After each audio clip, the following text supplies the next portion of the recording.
샬롬, 주님의 이름으로 문안드립니다. 주님의 평강과 생명과 소망의 빛이 이곳을 방문하신 모든 분들에게 함께 하시기를 주님의 이름으로 축원합니다. 오늘은 본문에 의지하여 에베네셀이란 제목으로 여러분들과 함께 은혜를 나누고자 합니다. 오늘은 먼저 본문의 배경을 이야기해 봅니다. 사무엘은 이스라엘의 마지막 사사이자 가장 훌륭한 사사였다고 합니다. 당시는 왕이 없었던 시대였으므로 사사가 다스렸습니다. 말하자면 사무엘은 당시 왕이었습니다. 사무엘이 사사가 되면서 제일 먼저 한 일은 우상을 없애는 거였습니다. 3절을 봅니다. 사무엘이 이스라엘 온 족속에게 일러 가로되 너희가 전심으로 여호와께 돌아오려거든 이방 신들과 아스다롯을 너희 중에 제하고 너희 마음을 여호와께로 향하여 그만 섬기라. 너희를 블레셋 사람의 손에서 건져내시리라. 사무엘의 이런 말을 듣고 이스라엘 백성들은 바알신을 버렸습니다. 아스다롯 신을 깨뜨려 버렸습니다. 그리고 나서 모두 미스바로 모였습니다. 이제부터는 하나님만 섬기기로 결단하는 출발 예배를 드리려고 합니다. 미스바에 모인 이스라엘 백성들은 금식 기도를 드렸습니다. 다 같이 모여서 하나님만 찬양하며 율법을 공부하며 경건하게 살기로 다짐에 다짐을 하고 있었습니다. 그런데 문제가 생깁니다. 이 옆에 있던 블레셋 백성들이 보니까 이스라엘 백성들이 모두 다 모여 있는 거예요. 블레셋은 오해를 합니다. 자기 나라를 쳐들어오려고 작전을 짜고 있는 것으로 오해를 합니다. 그래서 블레셋 사람들이 이렇게 이야기를 합니다. 공격을 당하기 전에 공격을 하자. 당하기 전에 먼저 해치우자라며 쳐들어옵니다. 이스라엘 백성들은 갑자기 당하는 일에 당황했습니다. 무기가 없었습니다. 전혀 전쟁에 대한 준비가 없었습니다. 이스라엘 백성들이 가진 무기는 오직 기도뿐이었습니다. 그래서 이스라엘 백성들이 사무엘에게 이렇게 간청을 합니다. 당신은 우리를 위하여 우리 하나님 여호와께 쉬지 말고 부르짖어 우리를 블레셋 사람의 손에서 구원하시게 하옵소서. 사무엘은 하나님께 번제를 드리며 기도했습니다. 그리고는 놀라운 기적이 일어났어요. 블레셋 사람들이 다가오는데 갑자기 하늘에서 우박이 떨어졌습니다. 우박을 맞으며 블레셋 군대는 이리저리 피했습니다.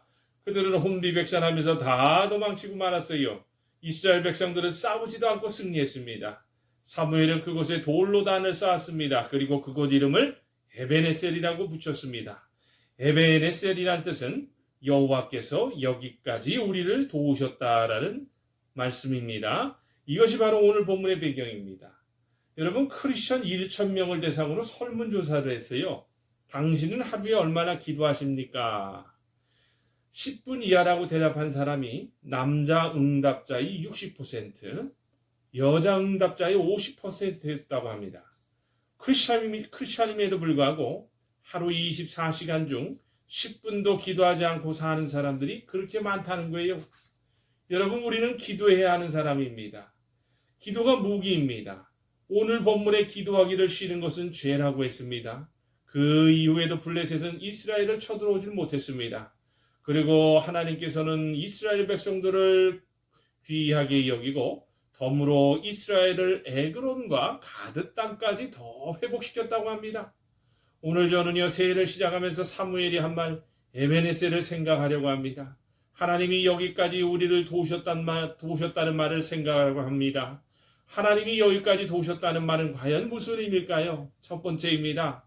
어제를 감사하라는 말입니다. 에베네셀 하나님이 여기까지 도우셨습니다. 그러므로 우리는 우리를 여기까지 도우신 하나님께 감사드려야 합니다. 2020년을 돌아보는 우한 폐렴 팬데믹으로 전 지구적 어려움이 있었습니다. 이것은 현재 진행형입니다.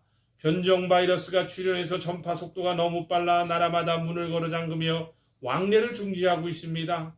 특별히 경제적인 어려움이 더 큽니다. 이곳 미국 텍사스 휴스턴에서 자영업을 하고 있는 한인들의 상황을 보면 그리 녹록지 않은 현실입니다. 전 세계인들이 다 고생을 하고 있어요. 그럼에도 불구하고 하나님이 오늘 여기까지 우리를 도우셨습니다. 에베네셀입니다. 그러므로 감사함으로 마지막을 보내고 새해를 마주할 수 있어야 합니다. 두 번째입니다.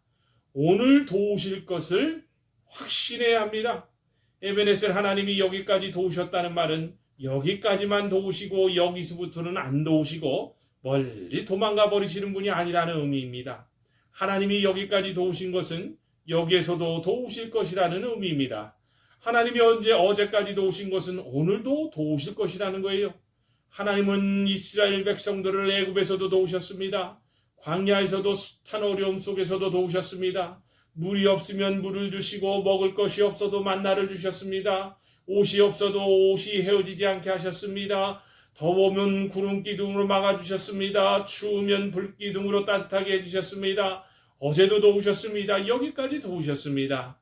그 하나님은 오늘 여기에서 블레셋이 쳐들어올 때도 도우셨습니다. 여기까지 도우신 하나님은 지금부터 또 도우실 겁니다. 오늘까지 도우신 하나님은 오늘부터도 도우실 거라는 거예요. 여러분 마태복음 28장 20절을 보면 예수님의 마지막 유언이 나오는데 이거야말로 우리에게는 가장 큰 소망의 약속이 하나 주어졌다는 걸 볼 수 있습니다. 내가 세상 끝날까지 너희와 항상 함께 있으리라. 아멘. 얼마나 여러분 감사합니까? 세상 끝날에도 나와 함께 있다는 약속이야말로 이 세상을 넉넉히 이길 수는 힘 아닐까요? 여러분 이런 이야기가 있습니다. 죄린 레빈이라고 하는 50대의 미국 해외 특파원이 있었어요. 그는 이제 레바논에서 취재를 하다가 회교도들에게 잡혀 이제 감옥살이를 하게 되었는데 그들은 그를 독방에 가두었습니다. 대개 여러분 독방에 감금된 사람들은요 한 달이 채 못 되어서 미쳐버린다는 거예요. 근데 이 사람도 역시 독방에 감금된 지 며칠이 지나자 정신 착랑이 일어나는 것만 같았습니다. 그런데 그러던 중에 갑자기 아내 생각이 났다는 거예요. 근데 그의 아내는요 평소 그에게 늘 이렇게 얘기했답니다. 하나님은 살아계셔요. 어려움 당할 때 하나님께 기도하세요. 하나님께서 당신을 도와주실 거예요. 그래서 그는 혼자 생각했습니다. 그렇지 여기까지 내가 지낸 것은 아내의 기도를 들으시고 하나님이 도우신 것이다. 오늘도 내일도 도우실 것이다. 내가 왜 외롭게 지내는가? 하나님과 대화를 해야지 라며 그는 하나님께 말을 걸기 시작을 했습니다. 하나님 살아계십니까? 정말 살아계시다면 저로 하여금 깨닫게 하옵소서. 하나님이 정말 살아계신다면 이 감옥 안에서도 저를 돌봐주시고 나가게 하옵소서. 무신론자가 독방에 갇히니까요. 비로소 하나님께 기도를 하게 되었습니다. 그런데 놀랍게도 불안과 두려움과 공포 속에 있던 사람이 하나님의 이름을 부르자 마음속에 평강이 넘쳐납니다. 기쁨이 생겼습니다. 자기를 가둬놓은 사람들에 대한 증오심도 없어지고 오히려 그들의 죄를 용서해달라는 기도가 나왔다는 거예요. 그리고는 1년 후에 그가 감옥에서 나왔습니다. 그때 그는 몸도 마음도 모두 건강한 상태였어요. 정상이었습니다. 무신론은 완전히 떠나버렸습니다. 하나님을 찬양하고 하나님과 동행하는 온전한 믿음의 소유주가 되었다는 거예요. 그렇습니다, 여러분. 어제까지 도우신 하나님은 오늘도 도와주십니다. 이것이 바로 에베네셀인 거예요. 세 번째입니다, 여러분. 내일도 도우실 것을 믿을 수 있어야 합니다. 에베네셀, 여기까지 도우신 하나님은 여기서부터 영원토록 도우실 겁니다. 오늘 본문은 미스바에서 생긴 일입니다. 미스바에서 도우신 오늘의 하나님은 그 후에 덤으로 에그론 가드까지 땅을 빼앗게 만들어주셨습니다. 여러분 예루살렘에서 미스바까지는요 사막지대입니다. 그러나 에그론 가드는요 곡창지대라고 합니다. 이스라엘 땅 중에 가장 기름진 땅에 속하는 땅입니다. 하나님은 어제도 도우시고 오늘도 도우시더니 진정으로 회개하고 걸음을 돌이켰더니 장래를 더 좋게 만들어주셨다는 거예요. 에베네셀 여기까지 도우신 하나님은 여기서부터도 내일도 도우실 겁니다. 그래서 이스라엘 백성들은 두 사람의 사건을 늘 마음속에 두고 살고 있다는 거예요. 하나는 모세의 불꽃이고 다른 하나는 요나의 고래 뱃속입니다. 여러분 이 두 사건은요 이스라엘 백성들을 사로잡고 있는 사건입니다. 이스라엘 백성들은요 늘 말을 합니다. 모세에게 하나님이 나타나실 때 가시떨기의 불꽃 속에 나타나셨습니다. 그런데 사라지지 않았습니다. 계속 타고 있었어요. 이스라엘 백성들은 그래서 어떤 물이 이스라엘에 떨어져도 이스라엘을 타지 못하게 할 것이라는 확실한 믿음으로 살고 있다고 합니다. 누구도 이스라엘을 타버리게 할 수 없습니다. 어떤 불과 재앙도 이스라엘을 죄로 만들 수 없다는 확실한 믿음을 가지고 있다는 거예요. 그러니까 미래가 두렵지 않다고 합니다. 그러면서 최선을 다해 삽니다. 다른 하나는 요나의 이야기입니다. 요나가 고래 뱃속에 들어갔습니다. 3일 3야 있었습니다. 그러나 고래는 요나를 먹지 못했어요. 결국 토해놓고 말았습니다. 누가 이스라엘을 삼켜도 소화시키지 못할 겁니다. 누가 이스라엘 삼켜도 먹어치우지 못하고 튀어나오고 말 겁니다. 이게 바로 이스라엘 백성들의 굳굳한 신앙이라는 거예요. 이스라엘 백성들은 모세의 백성입니다. 그리고 요나의 백성입니다. 여기까지 도우신 하나님은 오늘도 돕고 영원토록 도우실 것을 믿었다는 거예요. 이것이 바로 에베레셀이 말하고 있는 의미인 겁니다. 그렇습니다, 여러분. 하나님이 여기까지 우리를 도우셨다는 에베레셀은 세 가지 의미를 가지고 있습니다. 첫 번째로 여기까지 도우신 하나님께 감사하라는 의미입니다. 두 번째로 하나님은 오늘도 도우실 것이라는 확신입니다. 세 번째로 내일도 하나님이 도우실 것이라는 소망이라는 거예요. 오늘은 2021년 천신년주일입니다.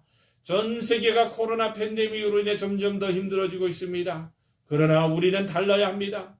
하나님께서 오늘 여기까지 도우셨으니 내일도 도우실 것이라는 더 큰 믿음을 가질 수 있어야 합니다. 하나님이 도우시고 하나님이 함께 하실 것을 믿어야 합니다. 내가 하려고 하면 안 됩니다. 그분이 도와주셔야 합니다. 여러분, 지금은 고인이 된 러시아가 낳은 문호 솔제니친의 이야기를 드리면서 말씀을 맺고자 합니다. 이반 데디소비치의 하루로 노벨 문학상을 수상한 솔제니친은요, 러시아의 공산혁명이 한참 진행 중이던 1920년대의 어린 소년이었다고 합니다. 그때 공산혁명이 일어나 수많은 이들이 끌려가 죽는 모습을 직접 눈으로 목격하며 자라났습니다. 그 후 50년 동안 러시아에서만 6천만 명이 죽었습니다. 닭 6천만 마리도 대단한 거 아닙니까? KGB 소련 비밀경찰에 끌려가면 그대로 죽었습니다.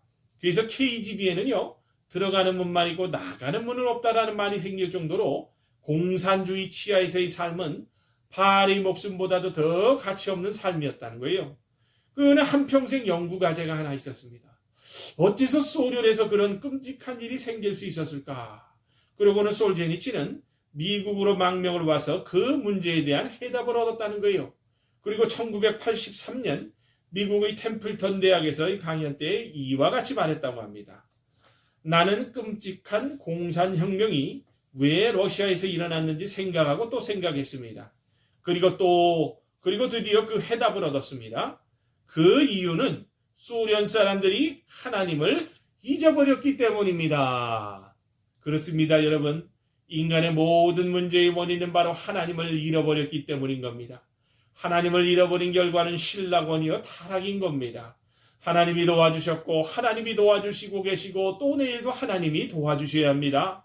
한 해를 시작하면서 우리는 절대로 교만해서는 안 됩니다.